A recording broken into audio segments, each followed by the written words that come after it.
critical. This is the terminal, and now we're going to take a ride to the main residential area of the town. And to get there, we can take this very conveniently parked truck.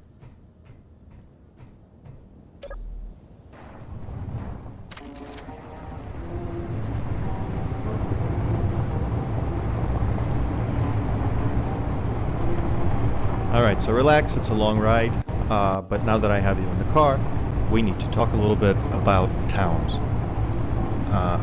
Here I'm showing a possible, what I'm calling airport experience that could be had in Space Engineers where it played, like for example Star Citizen. And the reason I bring up towns as opposed to cities, and I'm using that word very deliberately, is because you know, we all would like to see cities in Space Engineers, like we would like to see cities in any sci-fi game about space and, you know, large-scale things. The problem with cities is, one, server size, meaning, you know, you need a lot of people.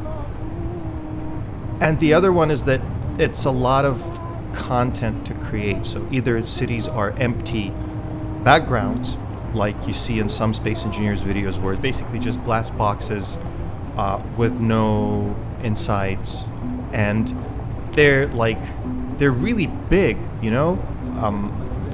How many people do you ever get on a server? 12? 16 on a good day? Why do you need buildings that are like 17 stories tall? It makes no sense for the lore of the game, let's say. So my proposal is to think about towns. Because what happens right now in Space Engineers is that you'll have, like I said, on a good day, 16 people on a server. 12 of those will be in space, and the other 4 are dug deep into mountains and hiding.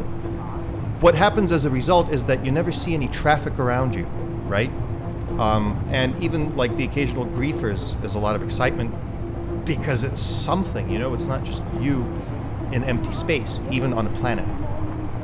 So what's the solution? Well, the solution is to stop thinking about cities and start thinking about towns. What a town would be in Space Engineers is basically everybody building their base next to each other, right?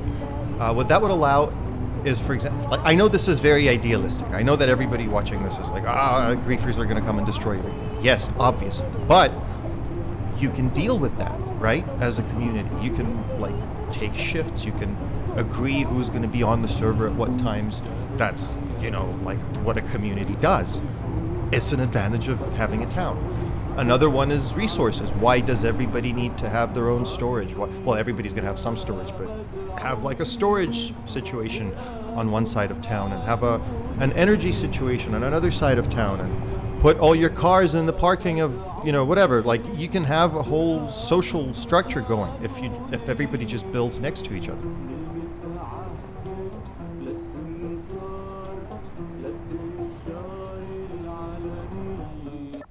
Fuel critical. So this is an example of a standard house in a town. It's not too small. It's not too big. It plausibly makes sense in the game for one player. I'm going to make a variation of these houses. I'm thinking 16 to start with, and then maybe I'll do another 16 by copying the first 16, but we'll see. I also need to figure out what I'm going to put around town. I'm thinking some shops. There is an area that I designated for like a shopping center, but I'm thinking more like cafes and promenades and stuff.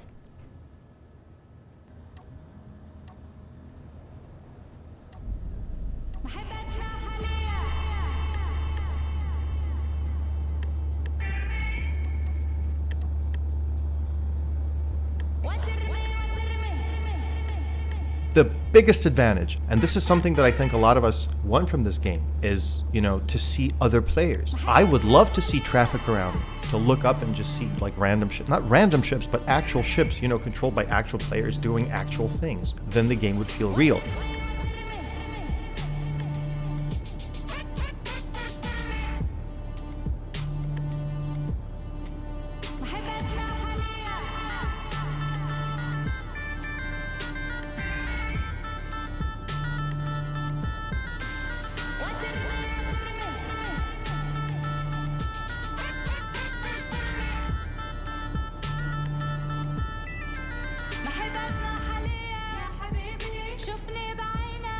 So this map is, I guess it's going to be a PvP map, but essentially what I want to do here is make a town.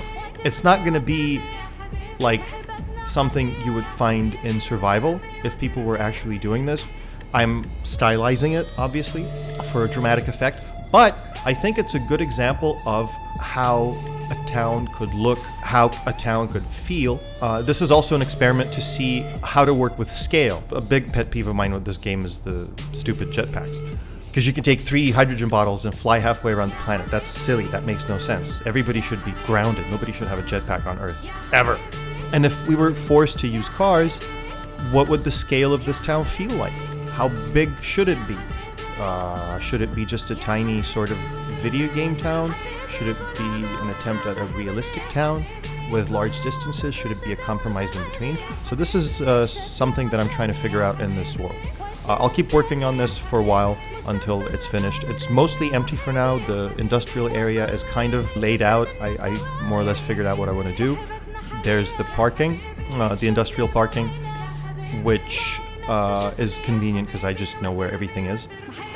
The airport is more or less, the basics of it are laid out, and I'm starting to get the town up and running.